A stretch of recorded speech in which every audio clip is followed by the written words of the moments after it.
Olá, bom dia, boa tarde ou boa noite, dependendo do horário em que você está assistindo esta videoaula. Exatamente, mais uma videoaula de Química aqui no canal Pedro Sami. E nessa videoaula nós vamos estar corrigindo uma lista de exercícios de revisão para os alunos da segunda série do Colégio Andrade de Figueiredo, o CAF, situado em Macaé. Então, se você é um aluno CAF, você já recebeu a sua lista de exercícios em PDF nos grupos de WhatsApp que os representantes de turma devem ter encaminhado para os alunos, para você, caro aluno, e a gente vai estar agora corrigindo essa maravilhosa lista de exercícios de revisão. Bom, se você não é um aluno CAF e está nesse vídeo, esta videoaula vai estar falando sobre os seguintes assuntos: termoquímica, formas de calcular a variação de entalpia por energia de ligação e lei de Hess, conceitos básicos sobre a classificação de reações termoquímicas. Além disso, na parte de química orgânica, a gente vai estar falando sobre isomeria, exatamente. Então, é um tópico extremamente importante, vale muito a pena você estar aí, é um tópico recorrente em vestibulares, e eu convido a você estar comigo aqui participando desta maravilhosa videoaula. Então, vamos à nossa videoaula, sem mais delongas. O link para o PDF da lista de exercícios vai estar fixado aqui no primeiro comentário. Você pode baixá-lo, tentar fazer e logo depois acompanhar a videoresolução. Então vamos lá, vamos à nossa primeira questão que aparece na lista aí.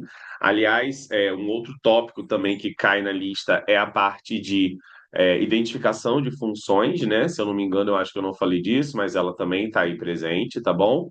E é isso aí, gente. Vamos que vamos, temos muito trabalho para fazer e não temos tempo a perder. Exatamente, identificação de funções. Vamos lá, gente.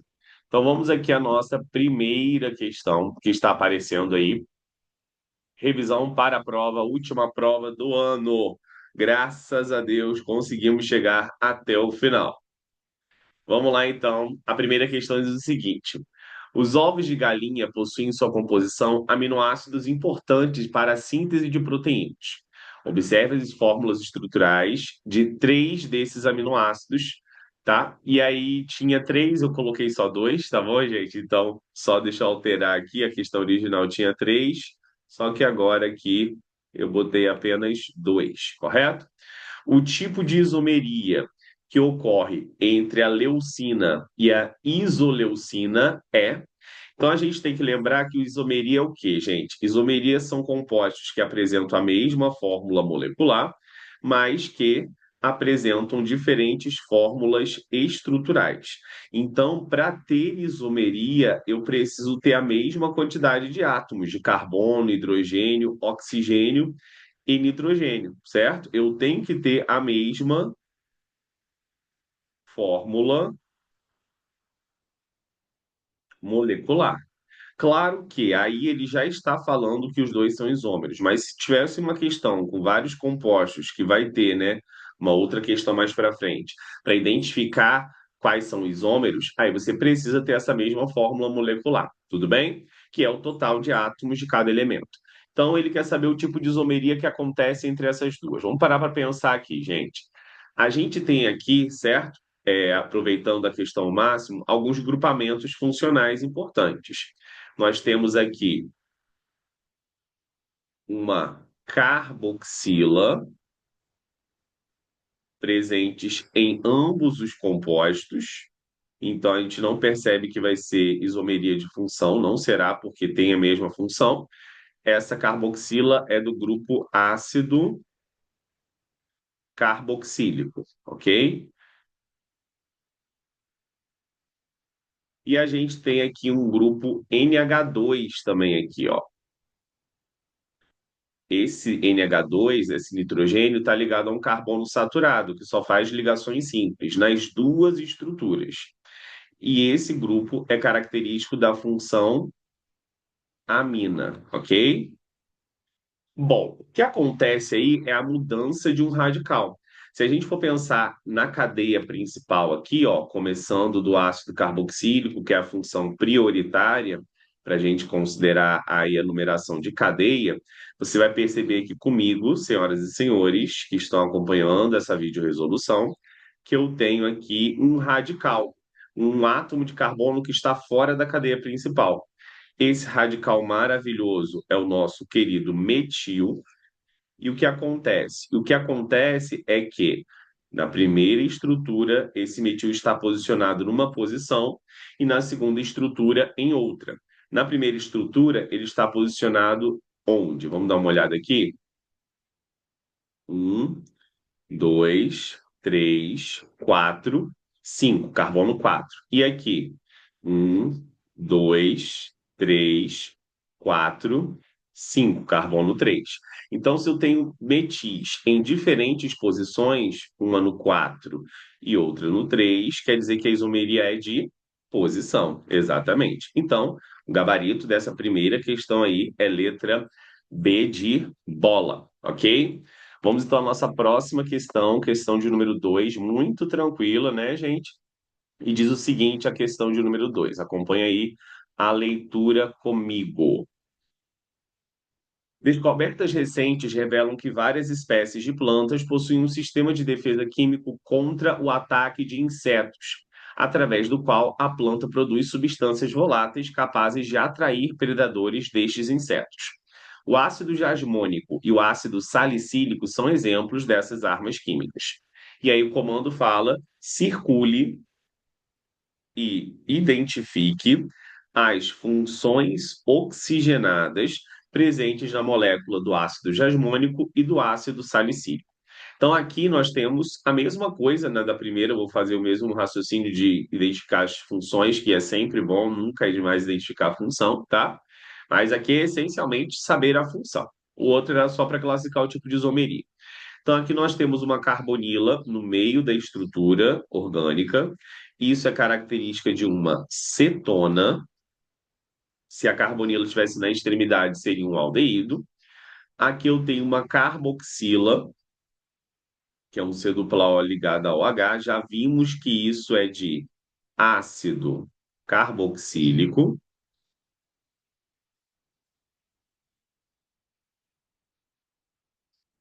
Aqui novamente eu tenho uma carboxila, só que agora ligada a um anel aromático, mas isso não faz nenhuma importância, continua sendo ácido carboxílico.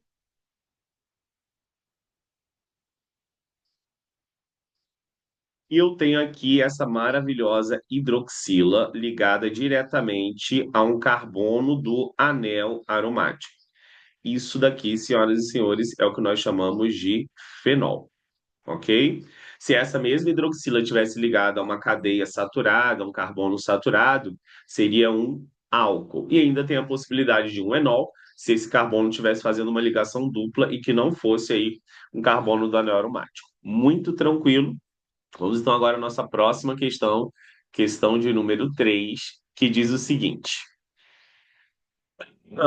Vamos lá, no pique, gente, não podemos perder o pique. As fórmulas estruturais de alguns componentes de óleos essenciais responsáveis pelo aroma de certas ervas e flores são: identifique o par de isômeros e classifique quanto ao tipo de isomeria. Então, essa já é uma questão que, como eu falei lá na primeira, é necessário a gente saber a quantidade de átomos de cada um dos elementos para a gente perceber se há uma simetria, tá bom? Porque ali a gente pode pegar e ter uma estrutura muito parecida, mas que não reflete a mesma quantidade de átomos de carbono, hidrogênio e oxigênio. Então, aqui nós temos esse carbono, que está bem evidente, esse daqui também, esse aqui, este, esse outro, esse outro, esse outro, esse outro, esse outro e esse outro. Então, nós temos aqui a quantidade de carbonos igual a 1, 2, 3, 4, 5, 6, 7, 8, 9, 10. Então, aqui nós temos um C10 no linalol. Agora nós vamos contar os hidrogênios que estão invisíveis. Então, os hidrogênios invisíveis, vou sinalizar aqui de azul. A gente tem neste carbono aqui, que faz uma ligação dupla, ele já fez uma, duas, três, quatro, não tem nenhum hidrogênio. Esse daqui, uma, duas, três. Então, aqui eu tenho um hidrogênio invisível, sim. Aqui eu tenho dois hidrogênios invisíveis, porque esse carbono só fez duas ligações com dois outros carbonos. Aqui, novamente, eu só vou ter o quê? Dois hidrogênios invisíveis. Aqui, este carbono já fez as suas quatro ligações, então não há hidrogênios invisíveis. E aqui, esse carbono fez uma, duas, três. Então, aqui eu vou ter um hidrogênio invisível. E aqui eu vou ter mais dois hidrogênios. Então vamos lá contar o total de hidrogênios, correto? E aí eu vou riscar aqui de amarelo, de verde, para dar um contraste bom, poderia ser verde, né?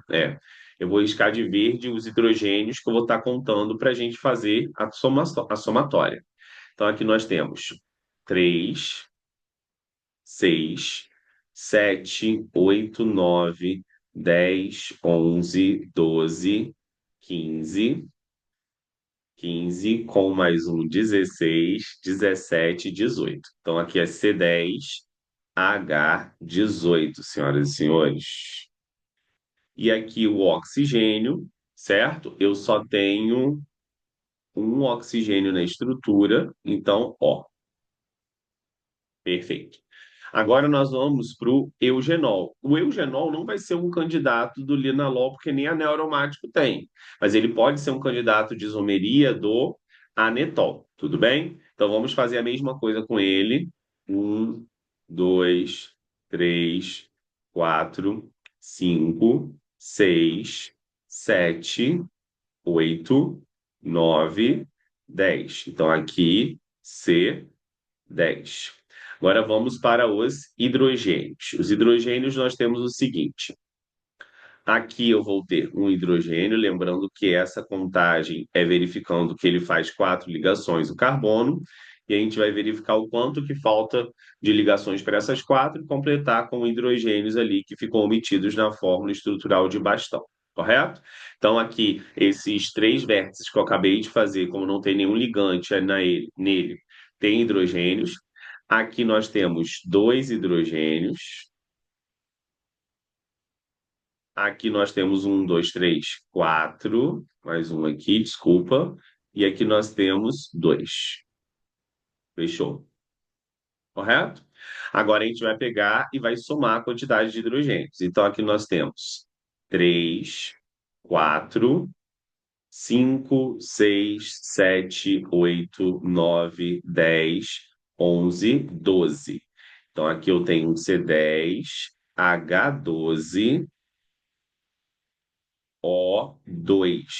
Porque eu tenho o quê? Dois oxigênios na estrutura, correto? Esse daqui, ó, correto? E esse outro aqui. Tranquilo? Agora nós vamos para o citronelau. Então, aqui nós temos um, dois, três, quatro, cinco, seis, sete, oito, nove, 10. Então, novamente aqui, nós temos um C10. Deixa eu botar um pouco para cima aqui. Então, aqui nós temos um C10 de novo. Agora nós vamos para os hidrogênios. Vamos aí escolher, né, ver os hidrogênios que estão omitidos devido à fórmula de bastão. Então, esse primeiro carbono aqui já fez as suas quatro ligações. Esse daqui fez três. Então, aqui eu vou ter o quê? Um hidrogênio. Esse aqui fez duas. Então, aqui eu vou ter o quê? Dois hidrogênios. Esse aqui também fez duas. Então, aqui eu vou ter dois hidrogênios. Esse daqui fez uma, então aqui eu vou ter um hidrogênio. Aqui eu tenho os meus três que estão aparentes. Esse daqui fez duas ligações, então dois hidrogênios. E aqui eu tenho o último hidrogênio. Vamos ver se o citronelau, então, vai ser isômero do linalol. Vamos lá? Então, aqui nós temos 3, 6, 7, 8, 9, 10, 11, 12, com mais 3, 15, 16, 17, 18.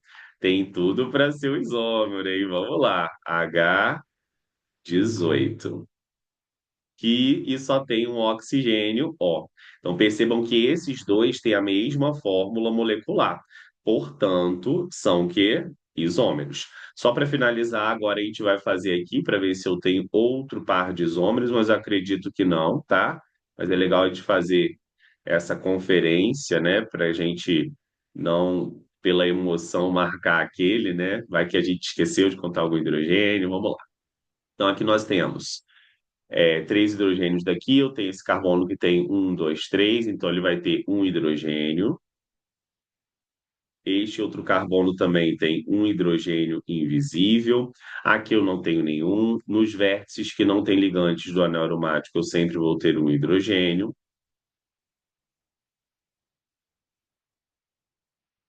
E fechou, né? Aqui não tem, aqui. Então vamos lá, contando aí a quantidade de hidrogênios e de carbonos e fazendo a fórmula. Aqui eu tenho um carbono, não posso esquecer, e aqui eu tenho outro. Então nós temos carbonos. Um, dois, três. 3 com 6 9 10. Então aqui eu tenho um C10. Agora o H, quantos hidrogênios eu tenho? Então vamos cortar aqui de verde os que são hidrogênios. 3, 4, 5, 6, 7, 8, 9. 9 com 3, 12, correto? Então aqui eu tenho 12 hidrogênios. E oxigênios eu só tenho um. Ó. Então, realmente é bem diferente do outro, simplesmente por não ter dois oxigênios. Olha o perigo, né? E a gente pode pensar que a princípio, né? Bom, então aqui vão ser o linalol e o citronelol, par de isômeros, linalol e citronelol.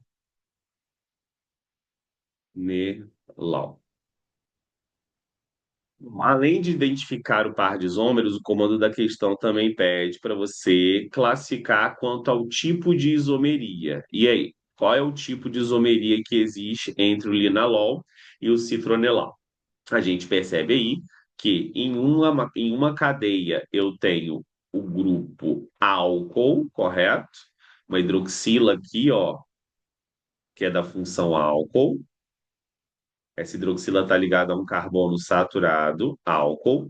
E aqui eu tenho uma carbonila diferente da outra na extremidade, ó. Quando eu tenho uma carbonila ligada a um hidrogêniozinho, ó, na extremidade, isso é da função aldeído, por isso citronelal, ó o aldeído aqui, correto? Então, por consequência disso, eles vão ser isômeros de função.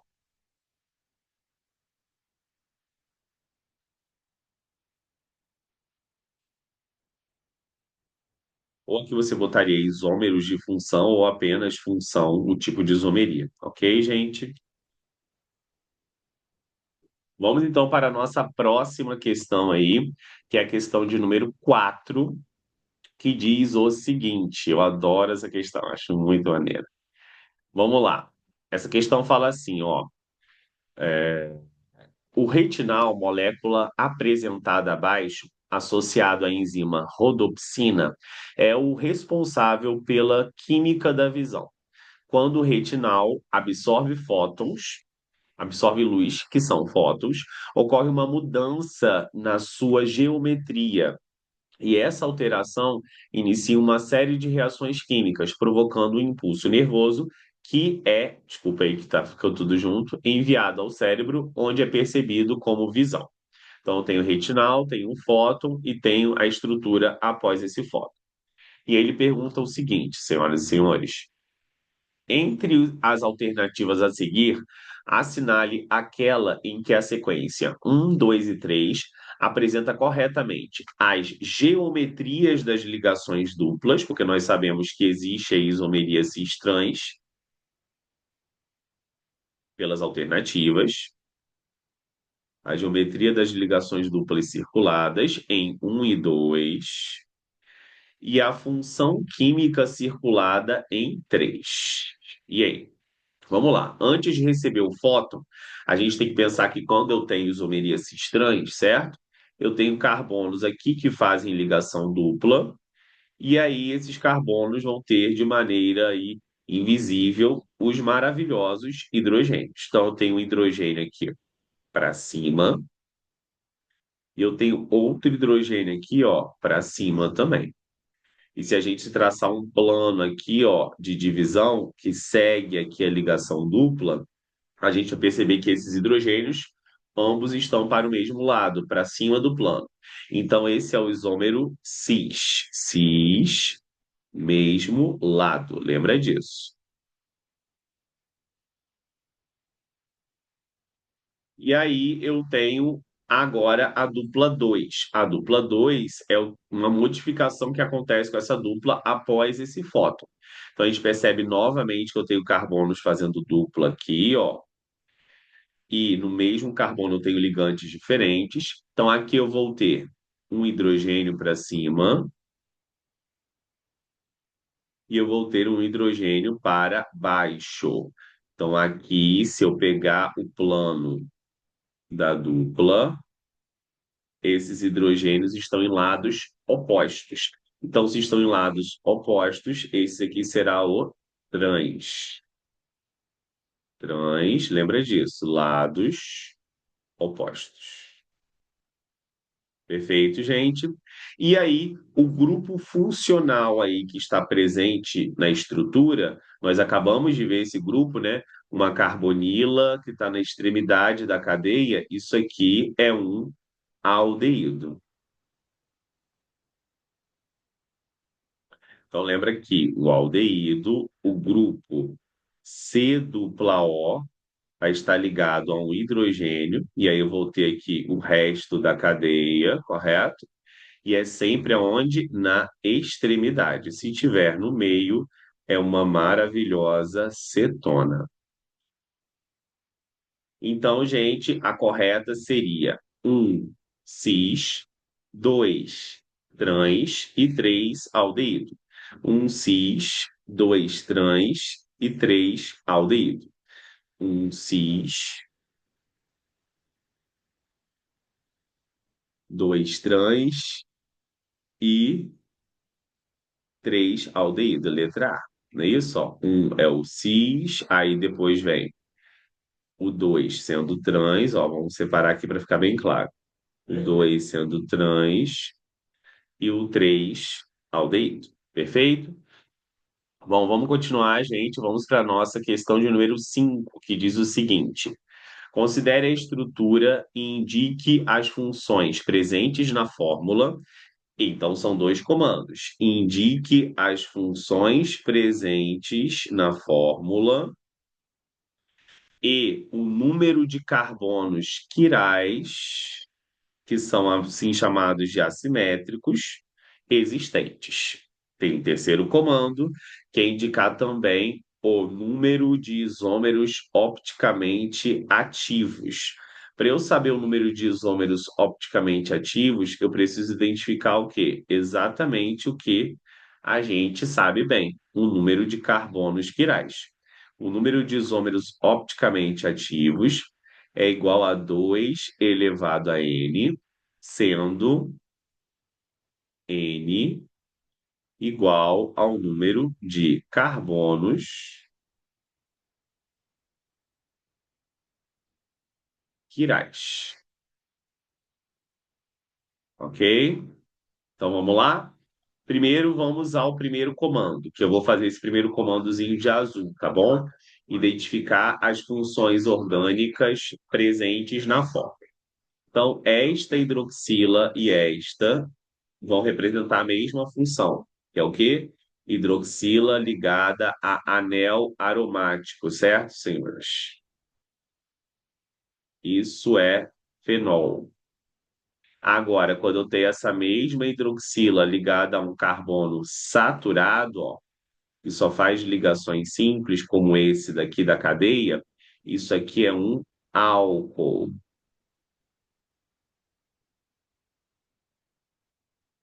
Agora eu tenho também que indicar o número de carbonos assimétricos existentes. Os carbonos assimétricos, que eu vou estar assinalando de roxo, segundo o comando, são os carbonos que estão ligados a quatro grupos diferentes.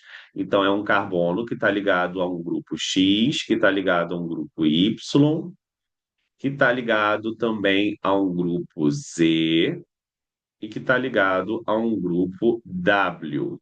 E aí a gente geralmente representa esse carbono como um carbono estrela, ok?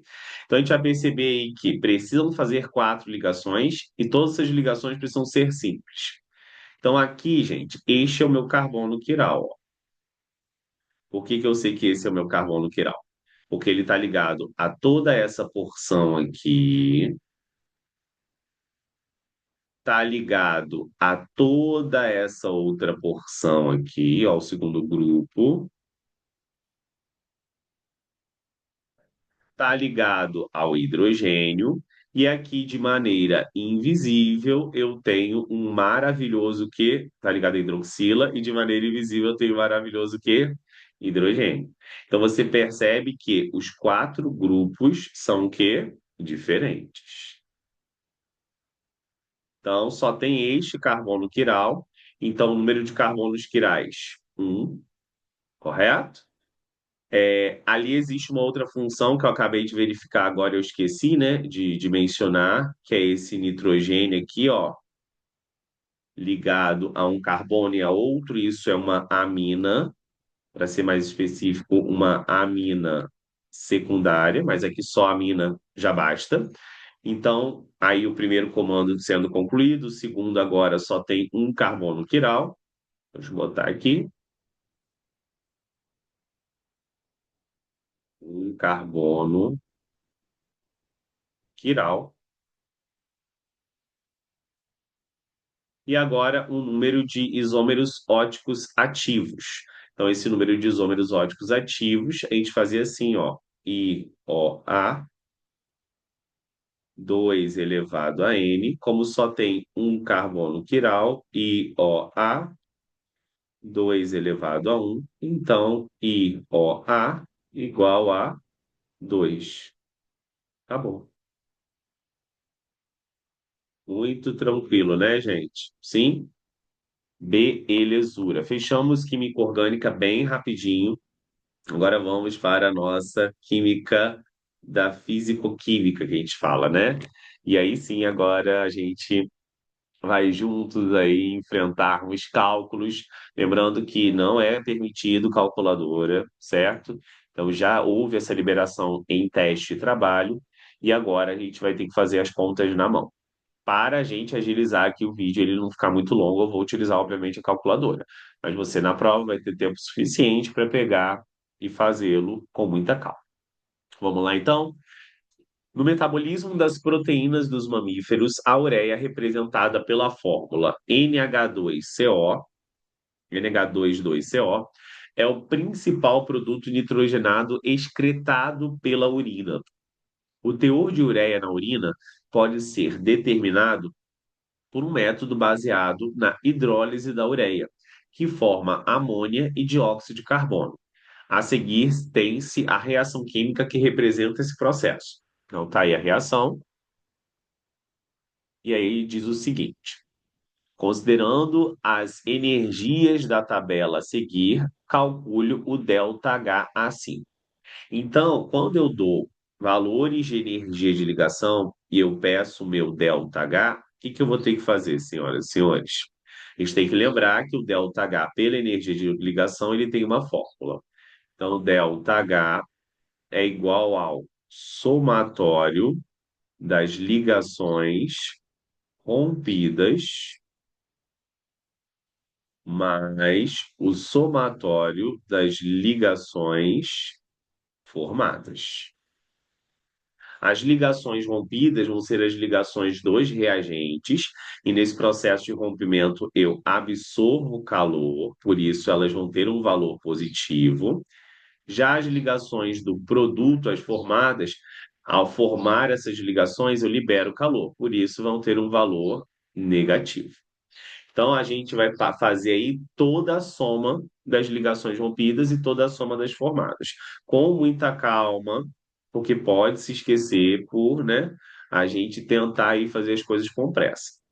Então, vamos lá para o ΔH? Eu acredito que depois dessa não tem mais nenhum outro espaço? Tem, tem. Então, eu vou fazer o seguinte, senhoras e senhores, eu vou fazer a soma de todas as rompidas aqui, E aí depois eu vou jogar só os valores por causa do espaço aqui. Eu tinha que ter botado essa tabela mais para a esquerda. Então, o somatório das ligações rompidas. Como é que eu vou fazer aqui? Vamos romper as ligações. As ligações rompidas são as ligações do reagente. Então, aqui nós temos rompimento da primeira, da segunda, da terceira, da quarta ligação NH. Então, aqui cada ligação NH a gente sabe que é quanto? Que é, pela tabela, 390. Então, aqui, para eu saber o total das NHs, eu vou pegar o quê? 390 vezes 4, ok? 300 vezes 4 vai dar 1.200. E 90 vezes 4 vai dar 360. Então, 1.200 com 360, 1.560.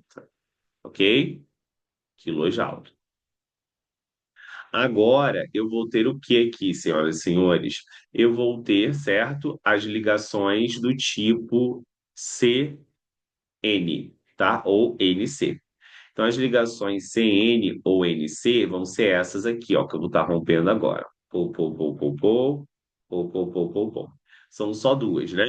Então, se são só duas, vai ser o quê? As ligações NC vão ser, então, 305 vezes 2. Isso vai dar 610 quilojoules. Agora eu tenho uma última ligação rompida, que é a C dupla O, tá aqui. Então, a C dupla O, isso da ureia, né, gente? A gente vai perceber que é 800, então bota aqui 800 kJ. Vezes 1 vai dar 800, né? Agora, eu também vou ter o rompimento das ligações da molécula da água, certo? Então, aqui eu vou ter, ó, uma ligação rompida, outra. Então, a ligação OH, a gente vai perceber que é a última aqui, ela vai ser 460. Então, aqui a ligação O-H vai ser igual a 460 vezes 2. 460 vezes 2 vai dar 920 quilojoules. Deixa eu só parar um rapidinho aqui esse celular, senão eu vou ficar maluco, tá, gente? Eu postei algumas coisas, ontem foi aniversário da minha mãe, então, assim, tá puxado. Vamos lá. Pronto. Bom, agora a gente vai ter aqui as ligações o quê? Formadas, correto? Então, aqui o somatório das ligações formadas. Depois eu vou fazer a soma total aqui. Ligações formadas. Então vamos lá. Aqui nós temos o seguinte: nós temos a ligação NH, e aí eu tenho que quantidade dessa NH sendo formada? Ó, eu tenho uma, eu tenho duas, então tá liberando energia, por isso que eu estou botando assim. Eu tenho três, só que eu tenho isso duas vezes. Então vai ser o quê? 390 vezes 6, correto? Sim? E aí, 390 vezes 6, deixa eu apelar aqui para a calculadora, que eu já estou um pouquinho cansado dos primeiros cálculos. 390 vezes 6 vai dar 2.340 aqui. Agora, eu também tenho outra ligação aí presente, que é a ligação C dupla O. É isso? Essa ligação C dupla O eu tenho ela em duas quantidades. A gente percebe aqui a primeira formada e aqui eu tenho uma segunda formada. A ligação C dupla O é 800, então a gente pega aqui 800 vezes 2. Isso aqui vai dar 1.600. Então, o que eu vou fazer agora? Eu vou fazer a somatória de todos, né? Então, aqui, essa somatória aqui das ligações rompidas vai ser igual ao seguinte: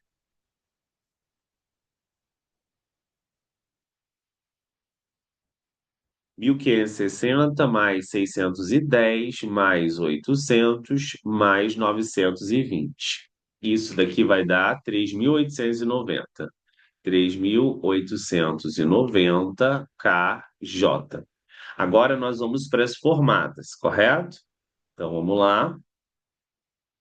2.340 mais 1.600. Então aqui vai dar 3.940. Então, fechando aqui, utilizando a fórmula, ΔH vai ser igual a o somatório das ligações rompidas, como nós vimos ali, mais o somatório das ligações formadas. As ligações rompidas mantêm o seu valor positivo, então vai ser o quê? 3.890 mais menos as formadas que vão dar menos 3.940. Então, aqui quer dizer que o meu ΔH vai ser igual a, eu vou subtrair um do outro. Então, 3.890 menos 3.940.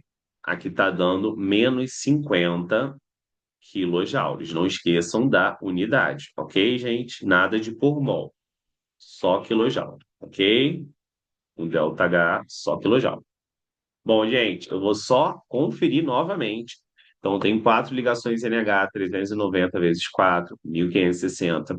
Eu tenho duas ligações NC 305 vezes 2. É isso que você tem que fazer na hora da prova. Você pode ter esquecido algum detalhe. 610. Só tem uma ligação C dupla O, 800. E ligação aqui, OH, que seria da água, a outra estrutura, ela tem 60 vezes 2. Então, vou somar 1.560 mais 610 mais 800 mais 920. E aí, novamente, 3.890. Aqui eu tenho 6.390 vezes 6, 2.340. C dupla O, 800 vezes 2, 1.600. Você soma isso com 2.340, vai dar 3.940. Subtrai um valor do outro, 3.890, subtraindo de 3.940, 50 como o maior valor é o menos 3.940, por isso que ele associa um valor negativo a ele. Maravilha, belezura. Vamos então agora para a nossa próxima questão, a questão de número 7. A questão de número 7 é a questão que a gente trata do assunto lei de Hess, tá bom? Então, como é que eu identifico uma questão de lei de Hess? De cara, eu vou ter o que nós chamamos aqui de reação global, tá vendo aqui, ó? Então, eu chamo essa parte aqui de reação global.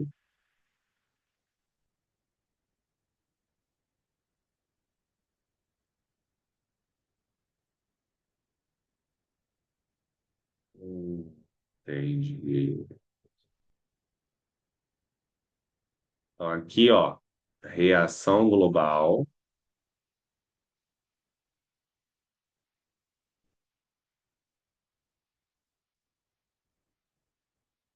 E aqui nós temos o que nós chamamos de reações intermediárias. Aqui, ó, ele chamou aqui de etapas, tá vendo aqui, ó? Então eu já vou apelidar a primeira etapa aqui como one, aqui como two e a terceira como three, ok? E vamos ler a questão. Ao final do processo de fabricação do ácido sulfúrico, obtém-se uma espécie oleosa e densa, conhecida como óleum, que consiste em ácido sulfúrico saturado com trióxido de enxofre. A equação global pode ser representada por. E aí ele bota as etapas envolvidas no processo e ele quer que você calcule o ΔH da reação, da equação global, demonstrando o raciocínio lógico, reescrevendo as reações. Está bem claro que é necessário reescrever e aí, para você pegar e calcular o ΔH pela lei de Hess, você vai ter que verificar quais as substâncias aparecem na equação global ou na reação global. E você vai ter que fazer modificações na primeira, segunda ou terceira reações, para que quando somadas essas, eu tenha aí a reação global aparecendo logo após os cancelamentos das substâncias e etc. Então, o que que eu quero aqui é o ΔH, e esse ΔH é determinado pela soma dessas três intermediárias. Vamos pensar aqui no S8, que é a primeira substância que a gente percebe aparecendo aqui, ó. Esse S8 aparece aqui com a quantidade de um e no reagente. Então, aqui ele também aparece com a quantidade de um e no reagente. Então, não é necessário alterar a primeira equação, porque o S8 é a única substância dessa primeira que aparece na minha reação global, ele está com quantidade correta e também está na posição correta. Agora, na segunda, a gente tem aqui o SO2 mais meio de O2 produzindo SO3. Então, a gente percebe aí que esse meio de O2, ele também está no lugar correto, é a única substância que aparece, só que a gente tem os 12 O2 ali da equação global, são resultados desses 8 e mais 4 que vão ter que vir de outras, correto? Se vocês forem reparar na equação 3 não tem O2. Se não tem O2 na equação 3 quer dizer que a soma desses 8 com essa quantidade aqui tem que dar o valor do 12. Então, por consequência disso, esse coeficiente aqui, senhoras e senhores, vai ter que ser o quê? Transformado para 4. Porque 8 mais 4 vai dar o 12, que é o total, e não tem oxigênio mais nenhuma. Para eu transformar isso ali em 4, eu vou ter que multiplicar por 8. Por 8. Por quê? Porque eu tenho um meio aqui. Então, se eu pego esse 8 vezes meio, que é a quantidade de O2 que aparece ali na segunda, vai ficar o quê? Numerador vezes numerador, e aqui tem um invisível embaixo, denominador vezes denominador. 8 vezes 1, 8. 1 vezes 2, 2. 8 dividido por 2 vai dar 4. Então, eu vou conseguir transformar aquilo ali em 4. Na terceira, o que que nós temos? Nós temos o H2S2O7 e também o H2SO4 aparecendo ambos na terceira equação. E a quantidade que eles aparecem aqui, vocês reparem, ó, é 1. Só que lá aparece com quanto? Com 8, correto? Então aqui eu também vou ter que multiplicar por 8. Não vou precisar inverter, porque já estão aí nos lugares corretos. O H2SO4 está no reagente e o H2S2O7 está no produto, só que as quantidades não estão iguais. Então a primeira eu mantenho ela inalterada, eu só reescrevo para facilitar aqui na hora dos cortes. Então vamos lá para a primeira. A primeira vai ser o quê? S8 mais O2. Eu vou omitir os estados físicos, porque neste caso aqui eles são importantes, mas né, não são vitais aqui para a gente fazer os cortes, tá? Agora nós vamos para a segunda. Na segunda eu tenho o quê? Eu vou ter 8SO2, porque eu estou multiplicando, não é isso? Mais 4O2. Aqui tem 8 nessa primeira, né? Esqueci. 4O2, produzindo o quê? 8SO3, ok?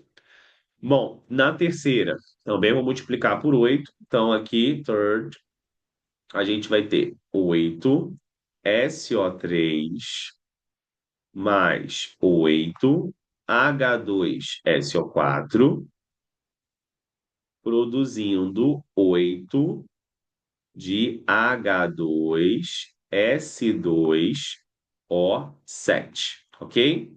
E aí o ΔH dessa primeira aqui vai manter-se inalterado, menos 2.375 kJ. O ΔH da segunda, o que que vai acontecer aqui com ele? Eu vou ter que multiplicar ele por 8, assim como também o da terceira.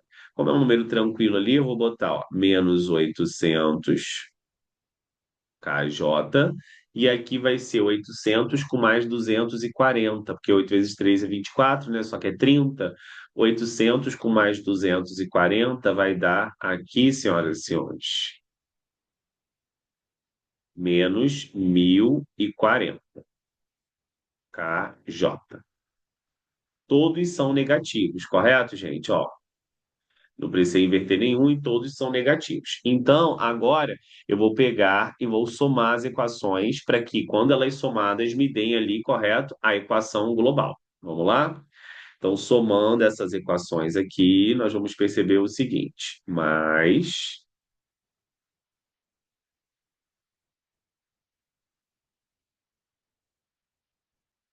vai ficar 8SO2 com 8SO2. 8SO3 com 8SO3. Então, aqui vai ficar S8 mais 12O2. Por quê? Porque eu somei esse 8 aqui com esse 4, para chegar ao 12, como a gente viu lá em cima. Mais o quê? Mais 8H2SO4, dando origem a 8H2S2O7. Exatamente igual, certo? À equação global lá em cima. Então, quer dizer que o meu ΔH desta reação vai ser a soma do ΔH1 mais o ΔH2 mais o ΔH3. Então, quer dizer que o meu delta H aqui vai ser igual a menos 2.375 mais menos 800 mais menos 1.040. Então, quer dizer aqui que o meu delta H vai ser igual a, vou fazer a soma rapidinho aqui na calculadora.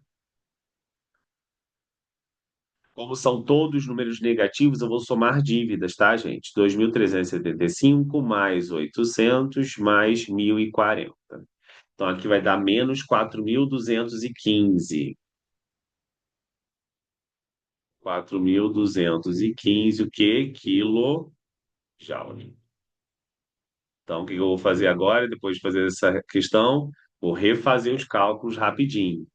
Então, ali 800, ali 130 vezes 8 realmente dá 1.040. Agora eu vou pegar 2.375 mais 800 mais 1.040. Achamos realmente menos 1.400, menos 4.215. Perfeito? Vamos então agora à nossa próxima questão, questão de número 8, que diz o seguinte. Vamos lá. É, Acho que aqui tá bom. E aí a questão 8 fala: o combustível mais utilizado atualmente no mundo inteiro é a gasolina. Opa, vamos lá. Gasolina. O motor que normalmente equipa os automóveis movidos a gasolina é o motor de combustão interna. Se o motor estiver bem regulado, ocorre a combustão completa da gasolina, produzindo apenas CO2 e água, de acordo com a seguinte reação química.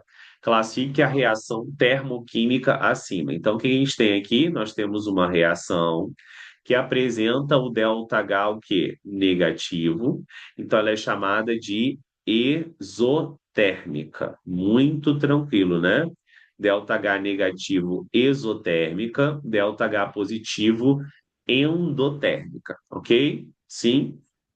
Agora, qual é a quantidade de calor liberado na queima de 0,2 mol de gasolina? Eu posso relacionar essas quantidades tanto em mol quanto em massa de cada uma dessas substâncias aqui com o ΔH. No caso, meu foco vai ser a gasolina, o C8H18. Então, o que que eu percebo aqui? Que eu tenho 2 mol de C8H18 sendo queimados, e nessa queima se libera 10.942 kJ.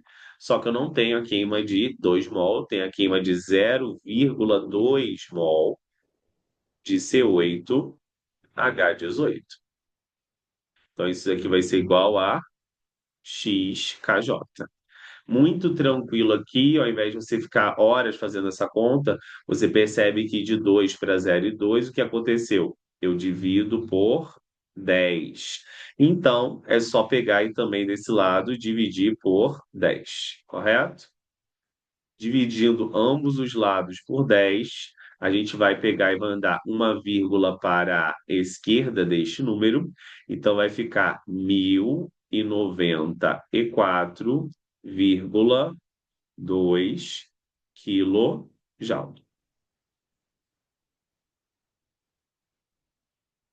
Muito tranquilo, né, gente?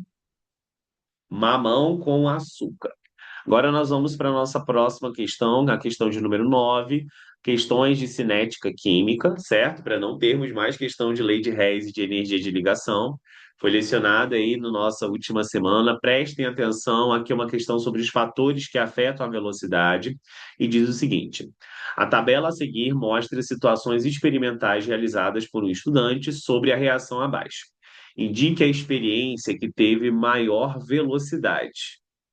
Bem tranquila, né, gente? Então vamos lá. Aqui nós temos quais fatores influenciando na velocidade? A massa, aqui nós temos a forma do ZN, nós temos a concentração do ácido e aqui nós temos a temperatura. Com relação à massa, tanto do ZN, que é o primeiro reagente, correto? Quanto do HCl, que aqui é o meu segundo reagente, o que que a gente vai saber? Quanto maior a concentração das substâncias, maior a velocidade da reação. Então, quanto maior a quantidade, em geral aqui eu vou botar aqui ETD, e aí quando eu falo quantidade é tanto a massa como a concentração, no caso do ácido. Quanto maior a quantidade, maior vai ser o quê? A velocidade. Porque vai ter mais moléculas sofrendo colisões, como nós vimos. Então, aqui o experimento que tem maior massa e maior concentração do ácido vai ser o 3 que tem 3, o 4 que também tem 3 e o 5 que tem 3. E a concentração aqui eu já vou filtrar, ó, vai ser o 0,505, correto? Então, com a concentração do ácido, eu já eliminei o quê? Eu já eliminei essa. Agora nós ficamos entre o quê? Entre a 4 e a 5. A outra forma que vai afetar vai ser a forma do zinco. Quando eu tenho um sólido fragmentado, ou seja, mais dividido, certo? Eu vou ter o quê? Maior velocidade do que ele inteiro, ok? Então, neste caso aqui, nós temos entre a 4 e a 5, que é o que nós ficamos, ele em barra e ele em pó. Então, aqui vai ser maior velocidade, vai ser o quê? Ele em pó. E aí, o último fator seria o quê? A temperatura. Nós sabemos que quanto maior a temperatura,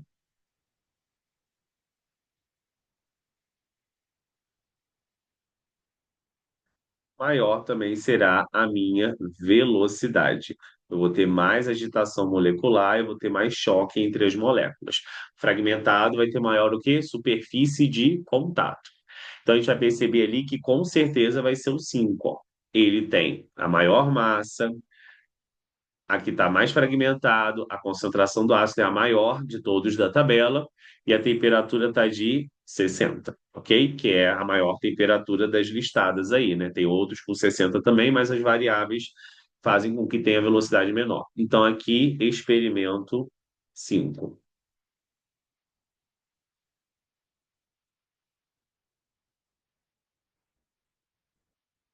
Muito tranquilo. Agora nós vamos para a nossa última questão de cinética e da nossa prova, que vai ser a questão aí de cálculo de velocidade. Então prestem muita atenção nessa questão, tá? Que ela fala o seguinte: o pentóxido de dinitrogênio, fórmula N2O5, é um composto químico sólido branco, também conhecido como anidrido nítrico, e citado como pentóxido de dinitrogênio. Este sólido branco, ao ser aquecido, pode decompor-se, originando o dióxido de nitrogênio, que é um gás liberado para a atmosfera. Esse gás, ao entrar em contato com a água da chuva, dá origem à chuva ácida. Analise a seguir a produção. Vamos lá, analise a seguir a produção, cuidado, do NO2 que ocorre na decomposição de N2O5. Então, meu N2O5 é o meu reagente, ele vai se decompor produzindo o quê? O meu NO2, que é o meu produto. Essa é a substância que está relacionada na tabela. Perceba aqui que as quantidades estão relacionadas a essa substância, o NO2, ok? E não ao reagente. Então, ele está formando ali NO2 com o passar do tempo. Tanto que no tempo zero, a gente tem o quê? Zero de NO2, porque só tem reagente no tempo zero. A reação vai começar ainda. E aí a questão pergunta, a partir da análise da figura acima, certo? São as reações aí, o tempo, determine as substâncias que representam A, B e C no gráfico. Então, olha só, quando eu tenho um gráfico como esse, certo? Quando eu tenho uma reta, que nós dizemos que é uma reta, eu vou ter que reduzir um pouquinho o zoom aqui agora. Quando a gente tem uma reta, que é uma reta ascendente, correto? Quer dizer que eu vou estar formando o quê? Produtos. Então, uma reta que cresce, crescente, a reta crescente está associada a produtos. A curva, na verdade, né? Não é uma reta aí, a curva. E a curva decrescente está associada a reagentes que vão ser consumidos, ok? Aí você vai falar, poxa, mas como que eu vou saber qual é o produto? Porque tem dois. Olha a proporção que eles são consumidos. Você percebe que aqui, ó, o meu primeiro, que é o NO2, a proporção que ele é consumido é igual a quanto? Que ele é produzido, perdoe. Ele é 4. E a proporção que o O2 é produzido é quanto? 1. Logo, aqui a gente vai ter uma curva crescente, que são os produtos aqui, correto? Esses dois são produtos, onde eu vou ter uma quantidade maior de NO2, porque eu formo 4 mol, para 1 mol de O2. Então aqui a gente vai perceber que a gente com certeza vai sinalizar esta daqui, correto? Vermelha, como sendo a do NO2, e essa outra aqui, que é a verde, que também está crescendo, ó, como o quê? Como o do O2, correto? Sim? Ali na questão original tinha A, B e C, tá bom? Aqui não tem. Então, nesse caso aqui, como eu não sei, eu não coloquei aqui na reta A, B e C, a gente vai deixar assim desse jeito, né? Mas aqui teria um A, tá bom? Ó, teria um Azinho aqui, eu acho que acredito que vai ter assim na prova também. Essa de azul seria o quê? A B. Deixa eu botar a B como sendo aqui a verde. A B.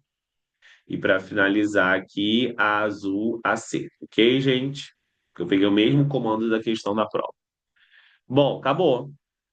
Bem tranquilo. Você associou aí cada uma e, obviamente, a do reagente, né, vai ser aquela decrescente, que a gente percebe aqui que é a minha C, né? E essa C aqui seria do meu N2O5. Lembrando aí, se tiver mais de um reagente ou mais de um produto, analise as quantidades que aparecem na estequiometria, nos coeficientes estequiométricos da reação.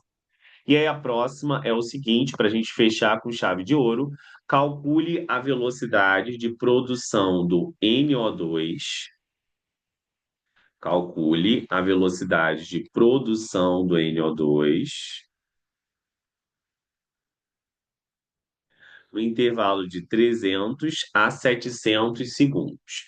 Então, a gente vai saber aqui que, como NO2 é o meu produto, a velocidade do NO2 vai ser igual à variação da concentração do NO2 dividido pelo meu maravilhoso ΔT. Então, a velocidade do NO2 vai ser igual a... Qual é a variação do NO2? Ele era zero, e aqui a gente pode estimar um número, correto? Que não está com exatidão. Um meio, né? Ou um pouco mais para cima, entre 250 e 300. Eu vou botar 275, ok? Sim? 275, tá? E aqui o tempo a gente vai botar em segundos, que na verdade é 500, né? Na verdade, gente, me perdoe, né? A gente tem um tempo específico, eu fui para o tempo total da curva. Então, deixa eu ir aqui para o tempo específico. Tem uma tabela também, né, Pedro, lá em cima. Vamos lá, sorry. É a última já, né? 300 para 700, não é isso? Então, em 300 aqui, ó, ele está batendo 160. E em 700 ele está batendo 278, ok? Então, aqui a gente vai fazer 278, que é o final, que qualquer variação é final menos inicial. 278 menos o inicial, que é 160. Então, né, 275 ali, né? Mas era quase. E o tempo aqui a gente vai botar o quê? É 400. Então, que é, né, só para deixar claro aqui como eu fiz a subtração do primeiro, 700 menos 300. Então, a velocidade do NO2 vai ser igual a, deixa eu fazer essa primeira conta aqui, acredito que vai dar 118, né? Isso, bem facinha. 118 dividido por 400, ok? Bom, 118 dividido por 400 aí são múltiplos de 4, né, galera? Fique ligado nessas coisas, né? 118 dividido por 400. Aqui está dando aproximadamente 0,295. Então, posso aproximar ainda mais para 0,3, correto? Mol. Vou ver se a concentração ali é em mol, porque ali é que importa. É, como a concentração em colchete é mol por litro, a gente sabe que quando já tem esse colchete é mol por litro, mesmo que não apareça ali. Então, concentração aqui, sorry, vamos lá, vamos terminar isso. Mol por litro vezes segundo. Então, toda vez que eu tiver uma substância X no colchete, você já considera que isso está em mol por litro, ok? Bom, ele queria a velocidade do NO2 e ele deu dados do NO2. Mas vamos supor que ele queira a velocidade do N2O5. A gente percebe aqui que a proporção, se eu estou abrindo esse parênteses, que é importante, hein? A gente percebe aqui que a proporção entre eles é de quanto? É de 2 de N2O5, correto? Vou botar aqui de verde isso. De 2 de N2O5 para o quê? 4 de NO2. Então, é sempre a metade, correto? E se não fosse tão simples assim, você faria a proporção deles. Então, a gente pode botar o quê? 2 mol de N2O5 para 4 mol de NO2. Só que se eu quiser a velocidade de consumo do NO2, se a velocidade de produção do O2 é 0,3 mol de NO2, qual vai ser a velocidade do consumo desse? X mol de N2O5. E a gente vai perceber aí que meu X vai ser igual ao quê? Metade. Então vai ficar 0,15 mol por litro vezes segundo, se fosse um N2O5. Ok, gente? E, obviamente, se ele pedisse do O2 ali, seria o quê? 4 vezes menor. Ok? Então, a gente também poderia estar relacionando com o quê? Com o O2. Então, aqui eu tenho 2 mol, 4 mol, né, do NO2,